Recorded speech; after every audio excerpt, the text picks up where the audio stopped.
नमस्कार दोस्तों, स्वागत है आपका मेरे YouTube चैनल पर देसी इंग्लिश सेंटर पर। दोस्तों, आज की स्टोरी बहुत ही प्यारी सी, बहुत ही सुंदर सी स्टोरी है।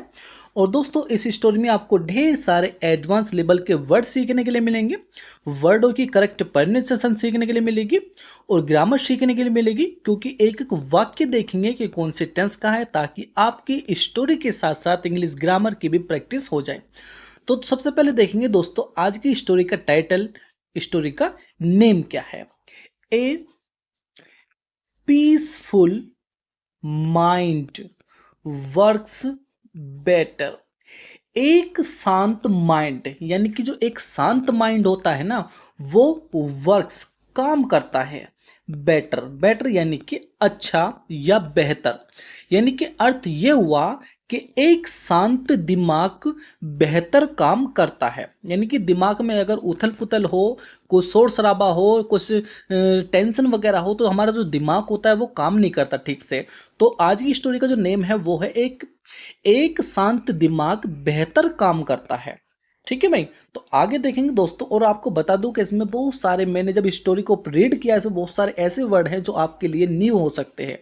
तो स्टोरी को ध्यान से देखें, और जो वर्ड आपको नहीं आते हैं उन वर्डों को आप अपनी कॉपी पर नोट डाउन भी कर सकते हैं। तो देखते हैं दोस्तों।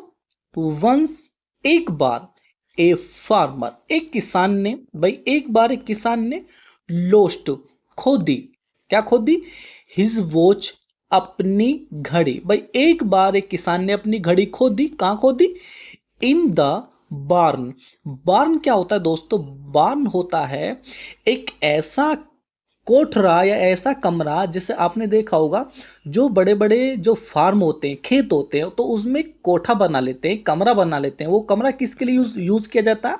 वहां पर पशु रखे जाते हैं, या जो आप कह सकते हो जो भूसा होता है, भूसा रख दिया जाता है वहां पे। यानी कि पशु पाल सकते हो आप उस कमरे में, और या आप भूसा वगैरह वहां पे रख सकते हो उस कमरे को। यानी खेत में बने हुए कमरे को इंग्लिश में बार्न कहते हैं, और जिसको हम इंग्लिश हिंदी में कहते हैं उसे कहते हैं कोठरा कह सकते हो आप, या आप कह सकते हो खलियान।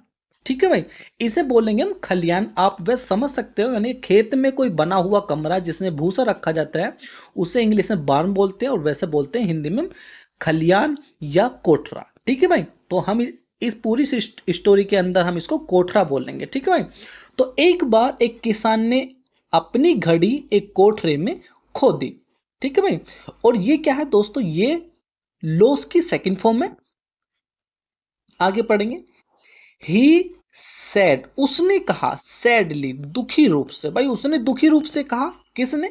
वही उसकी बात चल रही है ना, किसान की। किसान ने दुखी रूप से कहा दैट वॉच, उसकी जो घड़ी थी, वॉज थी ए गिफ्ट, एक वो गिफ्ट थी। उसकी जो घड़ी थी वो गिफ्ट थी, उपहार थी। कहां से? फ्रॉम माई ग्रैंड पा, यानी कि मेरे दादा से। यानी कि उसने कहा, वो जो किसान था उसने दुखी रूप से कहा कि ये जो घड़ी थी ये मेरे ग्रैंड पा की दी हुई थी, यानी कि ग्रैंड फादर की, यानी कि दादाजी की दी हुई थी। ये उसका गिफ्ट था कि दादाजी ने मुझे ये गिफ्ट की थी ये घड़ी। ठीक है भाई। आगे पढ़ेंगे। आफ्टर सर्चिंग, खोज करने के बाद, 4 आवर्स, घंटों तक। भाई घंटों तक खोजने के बाद, ही गेव अप, उसने हार मान ली। दोस्तों, गिव अप होता है दोस्तों एक हमारा फ्रेज जिसका अर्थ होता है हार मान लेना। ठीक है भाई। तो उसने हार मान ली, एंड और रिक्वेस्टेड, और उसने विनती करी। किससे विनती करी?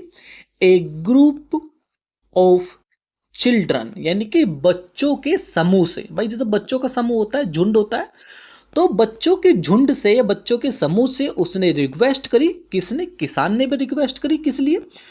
टू हेल्प, सहायता करने के लिए, हिम, उसकी, यानी कि किसान की। भाई किसान ने एक बच्चों के झुंड से विनती करी कि तुम मेरी मदद कर दो। किसे खोजने के लिए? भाई घड़ी को खोजने के लिए, क्योंकि वो तो हार गई थी। सॉरी, वो जो किसान था वो तो हार गया था। आई विल रिवार्ड, के मैं इनाम दूंगा। दोस्तों वाक्य कौन सा?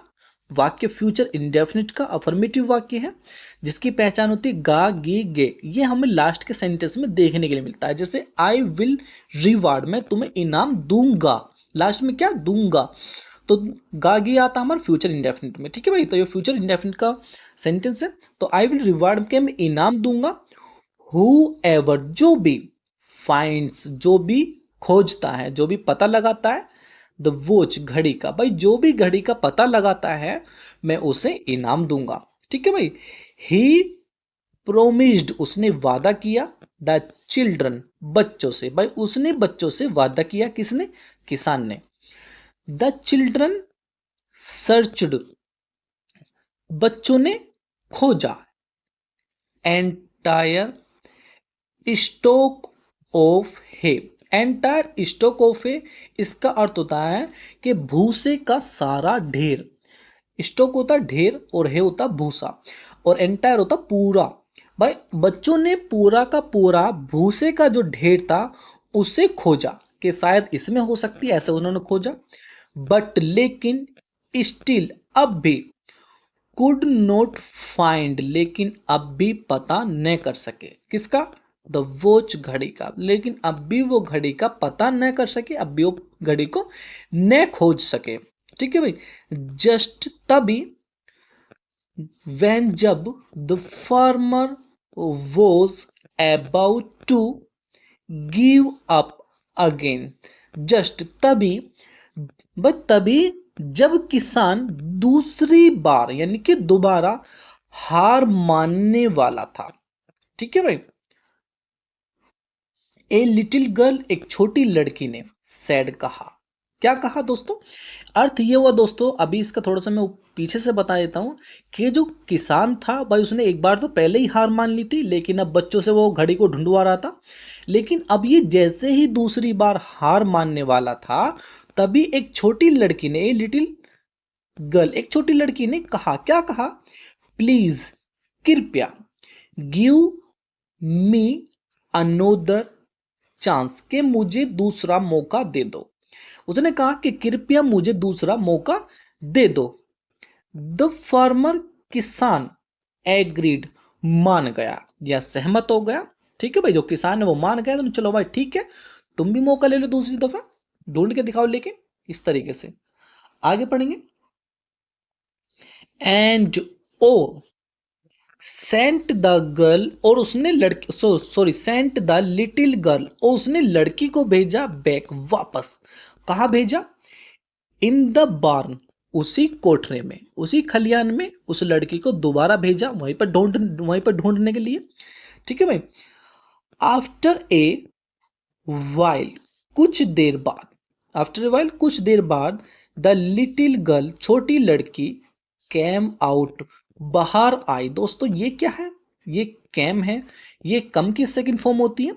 तो जो लड़की थी कुछ देर बाद बाहर आई विद द वॉच घड़ी के साथ। भाई यानी कि वो खोजने तो गई थी लेकिन अब जब वो बाहर आई तो उसके पास एक घड़ी थी, घड़ी के साथ वो वापस आई। इन हर हैंड अपने हाथों में घड़ी लेकर, भाई अपने हाथों में घड़ी लेकर वो वापस आई। द फार्मर वोज फार्मर था बोथ दोनों, भाई कौन? भाई लड़की भी और किसान भी, दोनों की बात हो रही। वो दोनों थे क्या थे? हैप्पी, दोनों खुश थे। एंड और सरप्राइज्ड और वो आश्चर्यचकित थे। ठीक है भाई, वो दोनों खुश थे और आश्चर्यचकित थे। एंड और सो इसलिए ही आस्क्ड द गर्ल उसने लड़की से पूछा। किसने? भाई किसान ने, किसान की बात हो रही है। जो प्रोनाउन यूज किया गया वो किसान के लिए यूज किया गया। तो किसान ने लड़की से पूछा, क्या पूछा? How did you manage to find the watch, कि तुमने घड़ी को कैसे खोजा। दोस्तों वाक्य कौन सा है ये? वाक्य ये हमारा पास्ट इंडेफिनिट का सेकंड टाइप इंट्रोगेटिव वाक्य है। ठीक है भाई। तो उसने जो किसान था, किसान ने लड़की से पूछा कि तुमने इस घड़ी को कैसे खोजा। आगे देखते हैं कैसे बताती है वो लड़की।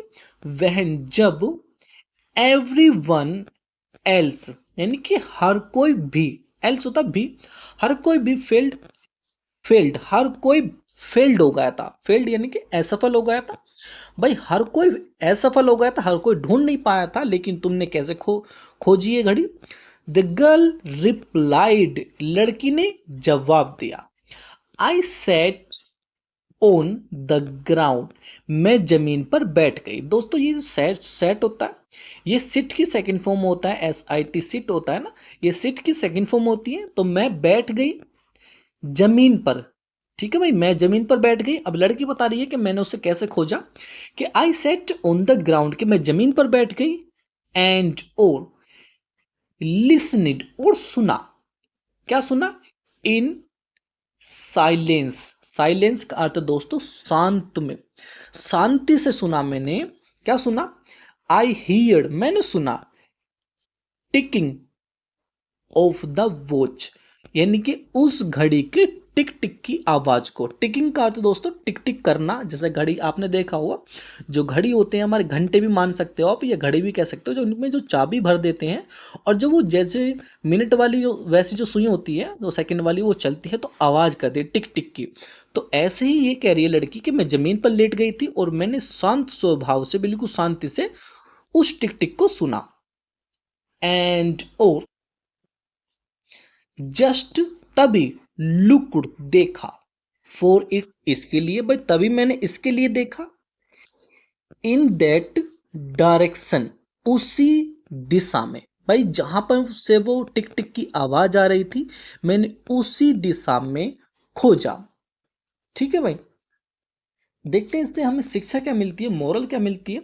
मोरल हमें मिलती है इससे, we should always be patience, कि हमेशा हमें धैर्यवान होना चाहिए, हमेशा हमें धैर्य रखना चाहिए। धैर्य, धैर्य यानी कि आप, बिकॉज, क्योंकि, everything has a right time, हर चीज का एक अच्छा समय होता है। ठीक है भाई, हर चीज का एक ठीक समय होता है, अच्छा समय होता है। तो हमेशा हमें धैर्यवान होना चाहिए, धैर्य रखना चाहिए, तसल्ली रखनी चाहिए।